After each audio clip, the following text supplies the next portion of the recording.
United Nations Security Council vote to end peacekeeping mission in Mali as military junta demand immediate withdrawal of peacekeeping forces.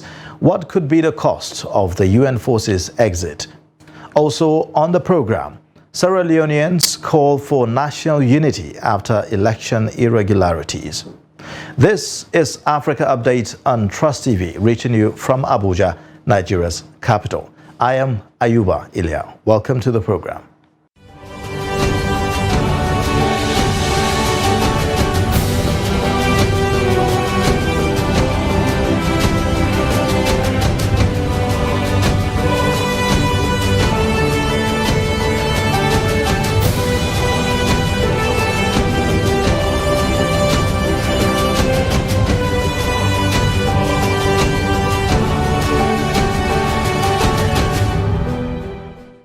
Mali has grappled with an extensive crisis in recent years, leading to the establishment of the multidimensional integrated stabilization mission in Mali known as MINUSMA.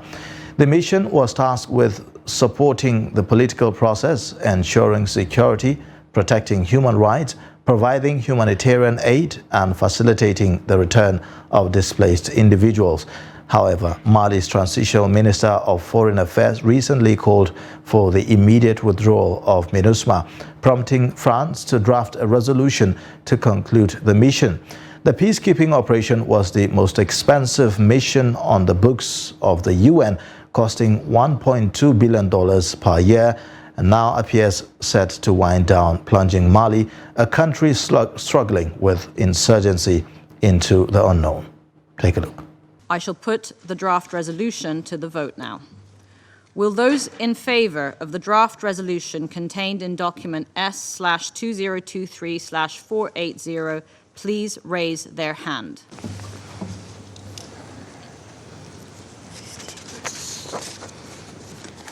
The result of the voting is as follows. The draft resolution received 15 votes in favour.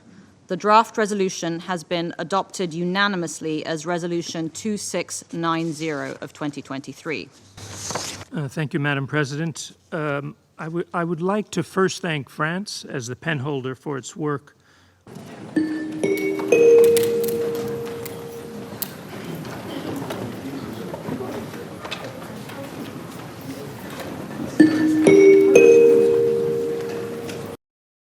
This resolution.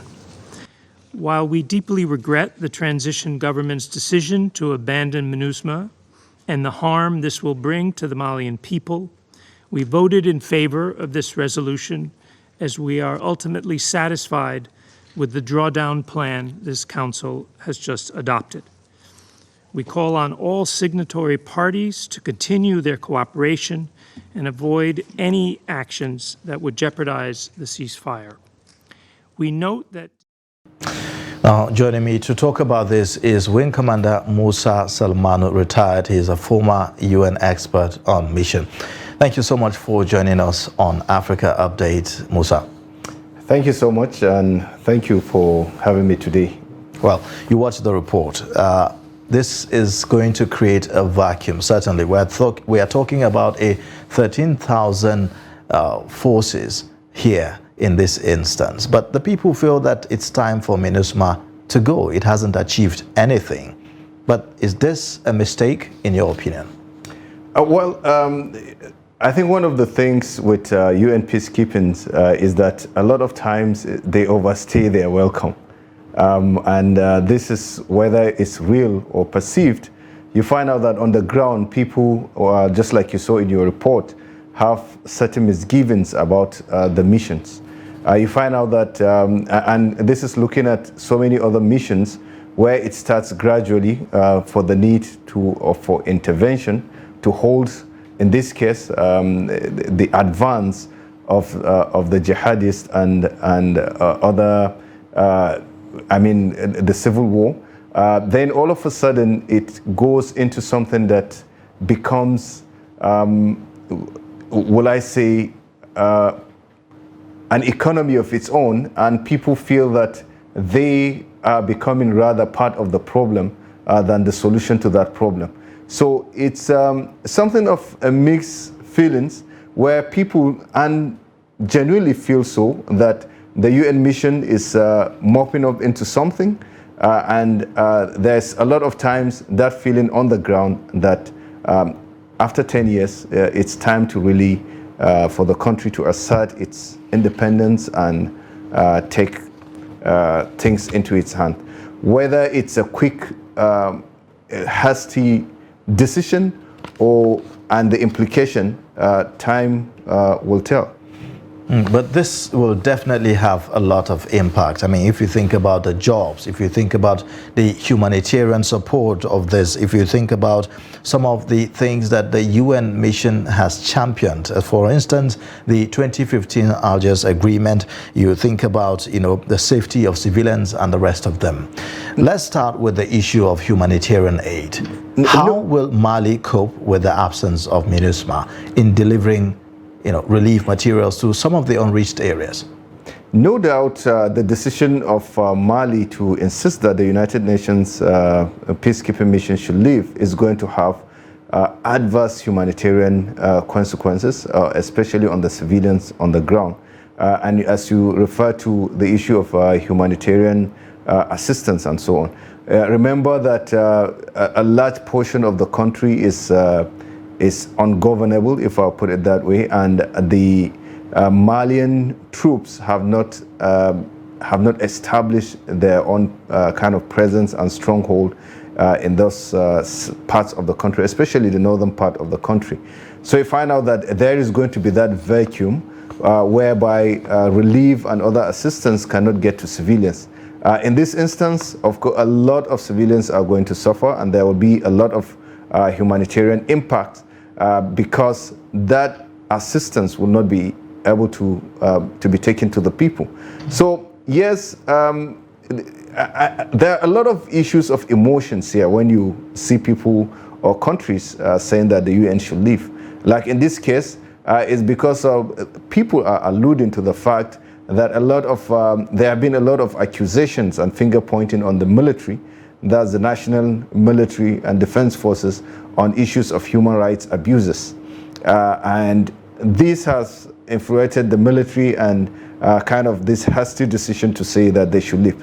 Also, you have to look at a broader sense, in the sense that this is perhaps a reflection or a kind of reaction to the continued bittersweet relationship between France and its former allies or its former colonies, where there is this resurgence across the region, that kind of nationalistic feeling that France should go. MINUSMA is seen as a kind of French baby. It's nurtured by the French, it's been supported by the French as a member of the P5, and France also as that country or the superpower that has its sphere of influence, which is Mali. So you have to put it all in this, and now perhaps understand why the government is saying MINUSMA should leave. Okay, what about the jobs that will be lost? I mean, has the Malian government created those avenues where people can actually get alternative options for jobs? No doubt the decision of telling the United Nations to all of a sudden or abruptly leave is a knee-jerk reaction. I'm very sure that the government is more of, if I may say, more of egoistic kind of trying to assert itself than based on the realities on the ground. The realities point to the fact that the United Nations mission in a way is needed. Perhaps not at this, not in the form that it is, maybe not up to the numbers, maybe not kind of tweaking here and there on the mission or and so on. However, the abrupt request that it should depart, and I'm sure the United Nations, the Security Council going to vote today, is going to ensure that it doesn't just, the minimum I suspect will be the fastest should be in 6 months' time. Even that is actually an abrupt and fast, considering the number of equipment that is there, the number of personnel that is there, and how long it takes to draw down on troops and other equipment. So it's going to have remarkable impact looking at the local economy, because a lot of Malians have been employed by the mission. However, it has its own adverse effect also. From experience, what these missions do is that they counter reality on the ground. Because these are dollar-dominated, the experts and so on and so they come, and anybody that is not affiliated to the United Nations mission, you find out that life becomes so unbearable, so difficult. So you could perhaps explain, or that could perhaps explain the sentiments you feel on the streets, where people are saying MINUSMA should go. Okay, now one of the other implications of this is that the conflict now, in terms of dealing with the insurgents, is more likely to rely now heavily on the kinetic approach of it. Can that really guarantee the stability of Mali? So the whole concept of MINUSMA is recognizing, because it's called multi-dimensional stabilization mission. So what it means is that you're going to bring different aspects. You're going to bring the kinetic part of it. You're going to bring the development part of it. You're going to bring the stabilization part of it. That is assuming, or kind of insinuating, that you have reached some level of stability, that you need to continue with that stabilization process, and also looking at the root causes, kind of saying that to solve this problem, you have to look at the root causes and address them. And they are developmental issues. The issue of poverty. About 70% of the population is poor. The issue of infrastructure. There are no roads, there are no markets, and so on and so forth. So it's a cycle that at some point has to be halted. If I may say that perhaps the thinking of the Malian government is at some point we have to start this all over again anyway. Whether the MINUSMA leaves today, whether it takes another 10 years, it's going to go. And our reliance on MINUSMA will have to end someday. Whether it is too abrupt, as it seems to be now, it's time that will tell. Definitely there is going to be a vacuum. Wherever you have 10,000 plus troops on the ground, boots on the ground, and all of a sudden you want those troops to be withdrawn, perhaps even with their equipment, who is going to fill that vacuum? There is the fear that the insurgents are going to fill that vacuum. They are going to take opportunity of that vacuum that has been created, and they are going to take possession of the territories. All right. Now, what are the options before the United Nations Security Council? So let's look at perhaps what is happening right now, or just a few, since when the Foreign Affairs Minister made that statement. It has been long coming. There has been a lot of disagreement between the United Nations and the military junta in Mali. So that has been anticipated a long time. Now, what will have likely happened is backdoor channels have been utilized since then. When that pronouncement is made, to kind of reach a middle or ground settlement, or kind of say, okay, the government might still insist that you have to leave. However, the UN might say, okay, we're going to take we require so time to leave, and so on and so that the drawdown will not be too sudden to create that vacuum that I spoke about. So the options are: one, I know now there are backdoor channels that are being exploited. Secondly, if it comes that the UN mission has to leave, there is going to be a gradual drawdown, perhaps minimum being about 6 months, but it could be more than that. And thirdly, it will now behove on the United Nations to now say, okay, the people are the primary reason why we are there. So even when the government says leave, they are going to, mind you, it's not the entire UN system that is going to leave. There are other agencies that usually remain. Yeah, but then again, how will this decision impact on the functions and operations of these other arms of the United Nations? If you look at the resentment on the street, what can we say about the safety of UN officials in Mali? What would be the relationship like between Mali and the UN after this? So the United Nations Department of Peacekeeping, which is in charge of the field mission and the troops and so on, is definitely going to be impacted. And if you see, the resentment is usually towards the forces. However, there are also other interventions, programs like the United Nations Food Program, the UNDP, and so on and so forth. Those usually, or the country, the mission that is there, you find out that they will still be there. And in most instances, the resentment is not extended much to them because they are not in military uniform to start with. It's mostly the military or police that wear other uniforms or the UN blue helmet that are target of this resentment. So it's not that it's going to all of a sudden wipe out, but it will be so, the number will be so insignificant that people might not feel that it's something to worry about. Okay, can the Malian government rely on the Wagner Group, considering the tensions that are now rising between the Wagner Group and Russia? So I think it's more of a speculation now if we try to, so, but however, they have found a way of working together between the Wagner Group and the Malian government.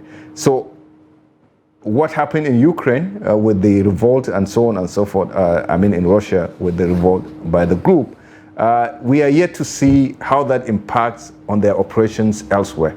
We knew that the Russian government has kind of directed that they are to have a contract with the Russian military. So we are yet to see what the form and nature of this operation or kind of assimilation is going to take place. That would go a long way in determining how well, remember there are just a few compared to the United Nations troops in Mali, whereas this is between 10 to 13,000 troops. This is just about 1,000 to 3,000 troops. So they have always relied on the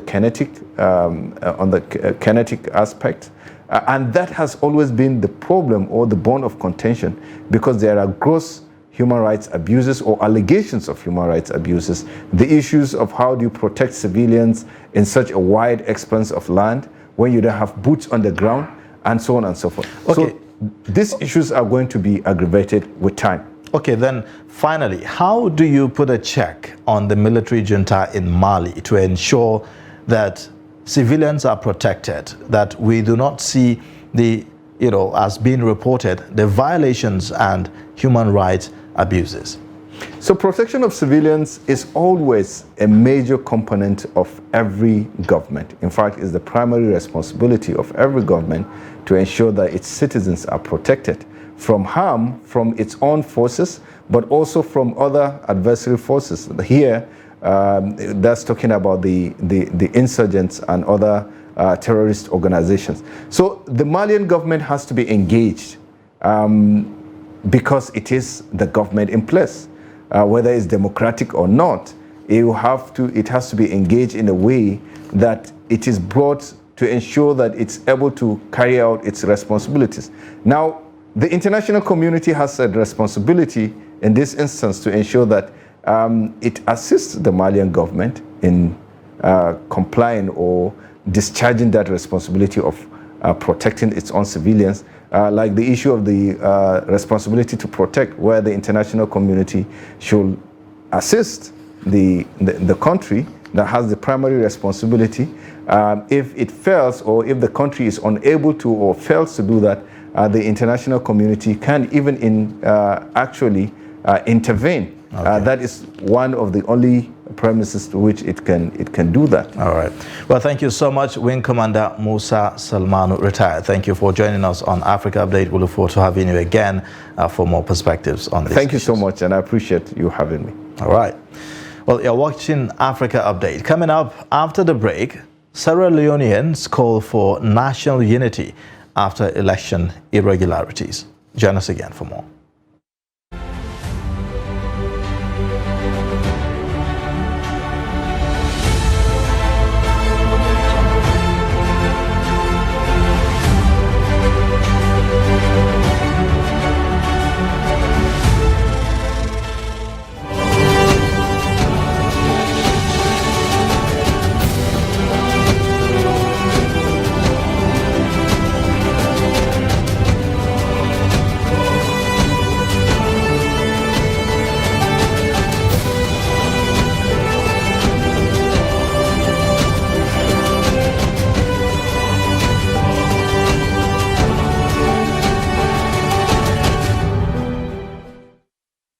You're welcome back. You're watching Africa Update on Trust TV, reaching you from Abuja, Nigeria's capital.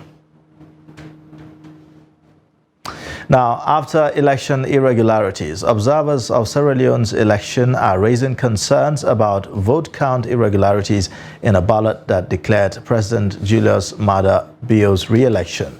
As the Muslim-majority nation marks Islam's Eid al-Adha, the Feast of Sacrifice, there are calls for peace and unity after violence during the polling process left at least one dead. Senanu Todd reports from Freetown, Sierra Leone. Sierra Leone's Electoral Commission says Julius Maada Bio won the 2023 presidential election, narrowly capturing victory with 56% of the valid votes. That is just above the 55% needed to avoid a runoff. But national and international observer missions say there are concerns about how the figure was tallied due to a lack of transparency and restricted access to the vote counting process. Things became a little bit awry and opaque. A number of observer missions could not be able to do the collation as they wished to. A number of national elections watch observers at the tally centers equally called attention to access to the process.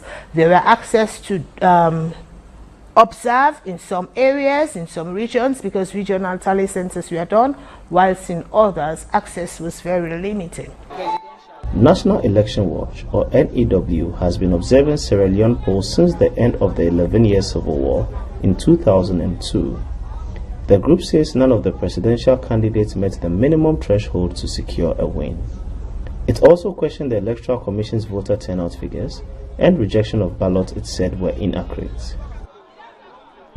The opposition party, All People's Congress, claimed its candidate, Dr. Samura Kamara, won the vote, sparking violence outside its headquarters. Arudu Kamara says he lives nearby. So the police used force to disperse the people. They started firing tear gas into the crowd. I tried to get closer to see what was happening, but things got tense and the security personnel started firing live bullets into the crowd, so I quickly left the scene. They start for fire live bullets, so we have to be careful. Left the scene. Political analysts say campaign messages further deepened existing divides.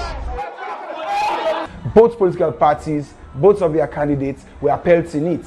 If you go to the south and the southeast, people were using that tribal sentiment of, oh, if you don't vote for us, these people are coming against you. And if you go to the northwest, people are going to tell you that, oh, you see, we are in opposition and see how we've been treated.